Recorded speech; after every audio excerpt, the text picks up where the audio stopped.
La chronique de Clément Zongo.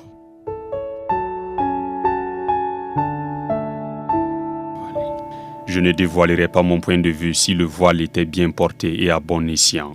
Je n'oserais jamais dire haut ce que certains pensent tout bas si ton bas n'était pas trop translucide pour prouver ton esprit lucide.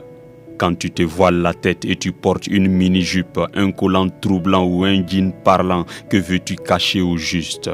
Que veux-tu montrer?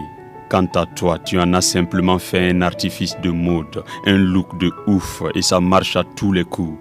Toi qui la portes pour paraître clean et pleine d'estime, tu frimes et c'est même parfois sublime, mais moi j'ai le spleen.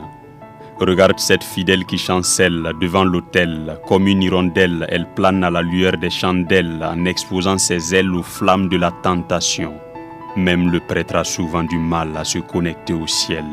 Le réseau est occupé par les jupes mal coupées, emballées dans une démarche entrecoupée avec une intimité mal empochée. J'ai peur de l'église, j'ai peur pour l'église.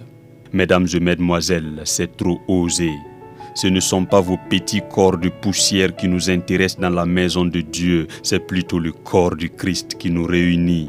Retournez-vous aux Écritures et apprenez à éviter les ratures de la luxure. Père, ne leur pardonne pas, car elles savent bien ce qu'elles font.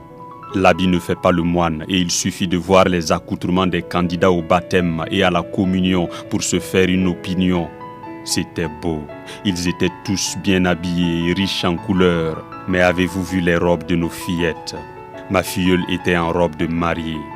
Quel embarras! Que de dentelles partout, que de voiles et de perles, quel gommage! Je ne parle pas du maquillage ni de la coiffure.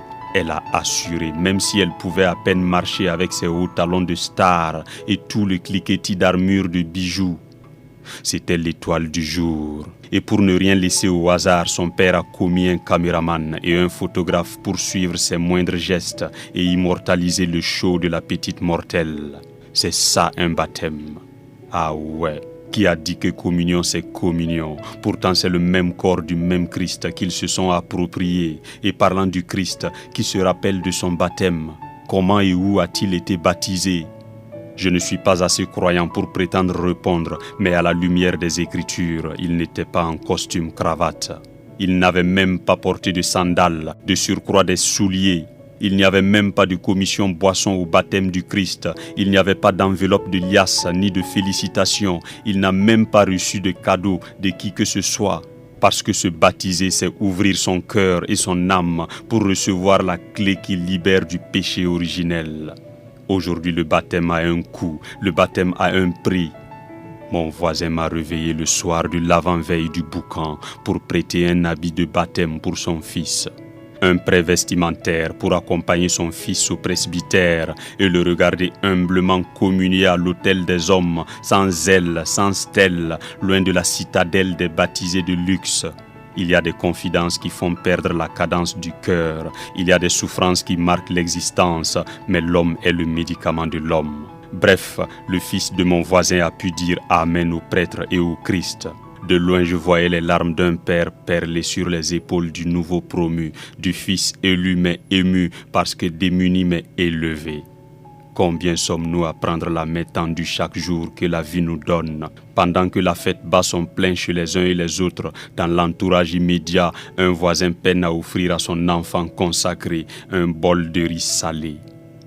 Vanité, vanité, des vanités, tout est vanité.